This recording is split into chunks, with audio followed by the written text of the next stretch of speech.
Salut à tous, je poursuis sur le sujet de l'intelligence artificielle et des biotechnologies sous l'angle moral-éthique. C'est-à-dire que je vais poser la question ici de savoir si c'est bien ou si c'est mal ces biotechnologies. À mon avis, le premier aspect qu'il faut voir, il est thérapeutique. C'est-à-dire qu'en termes d'avancée de la médecine, les biotechnologies représentent vraiment un espoir énorme. Et on est plus que dans l'espoir, on est dans la quasi-certitude qu'on va bientôt, peut-être très bientôt, pouvoir traiter des troubles, des dysfonctionnements qu'on est complètement incapable de traiter maintenant. Je pense par exemple à des ruptures de la moelle épinière. Chez le macaque, on a réussi à les faire remarcher. On fera très probablement remarcher les êtres humains qui ont perdu l'usage de leurs membres inférieurs suite à un accident, c'est quand même pas rien. On va très certainement pouvoir traiter de manière efficace des troubles tels que Parkinson, Alzheimer ou l'épilepsie, ou les troubles de l'attention, ou les troubles du comportement divers et variés, dépressifs et autres. Et ça ne peut être qu'un bienfait de ce point de vue-là. Alors maintenant peuvent se poser d'autres questions en termes d'emploi. Est-ce que les machines et les robots ne vont pas se mettre en concurrence avec l'être humain? C'est déjà le cas. C'est déjà le cas, évidemment, l'être humain, la main-d'œuvre humaine subit déjà l'éminente concurrence de la main-d'œuvre robotique, mais les tâches intellectuelles, ou simili-intellectuelles en tout cas, restent aujourd'hui dévolues à l'homme. De plus en plus, le logiciel va prendre en effet le relais de l'intelligence humaine. Mais il s'agit, pour l'instant, en tout cas, d'accomplir des tâches sans créativité. Des tâches sans créativité, c'est des tâches pénibles, c'est des tâches rébarbatives, c'est des tâches sans le moindre intérêt. Et plus le robot, et plus la machine, plus le logiciel vont évoluer, plus ils vont accomplir les tâches qui sont sans intérêt. Alors ça pose la question de savoir qu'est-ce qu'on fait de l'être humain. Mais à mon avis, le rôle d'un être humain n'est pas de produire au sein d'une entreprise de la richesse pour abonder le capital de l'entreprise. Le rôle d'un être humain, c'est d'exister, de vivre. C'est déjà pas mal pour un être humain.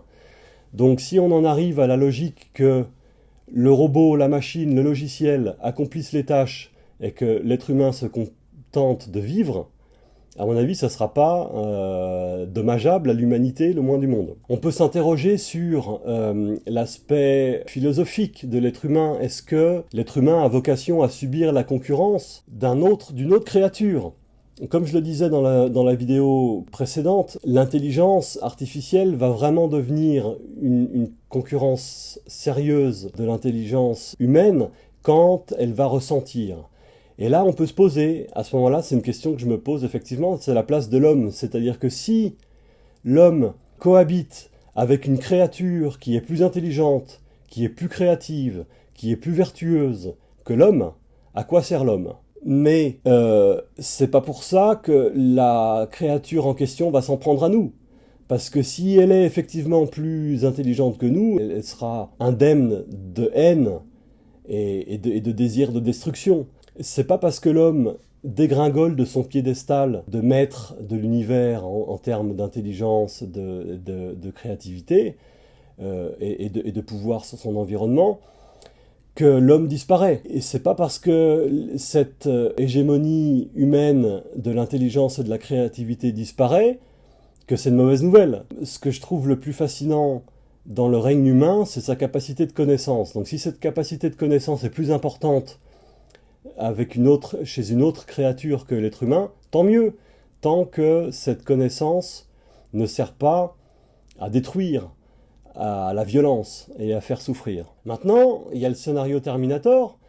On peut imaginer que dans un futur plus ou moins lointain, la machine se retourne contre l'homme. Pour qu'elle se retourne contre l'homme, à mon avis, il faut qu'elle soit affective, justement. C'est-à-dire qu'il faut qu'on l'ait dotée d'une substance affective, il faut qu'elle ressente pour qu'il puisse lui venir à l'idée, entre guillemets, de se retourner contre l'homme.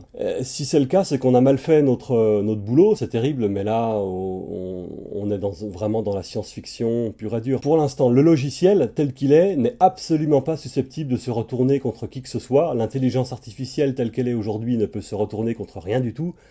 Elle ne peut faire que venir concurrencer, dans une certaine mesure, l'intelligence humaine sur le marché de l'emploi. Moi, je suis pour le revenu universel, hein, donc ça clôt le débat sur l'utilité de l'homme en ce qui me concerne. Ciao!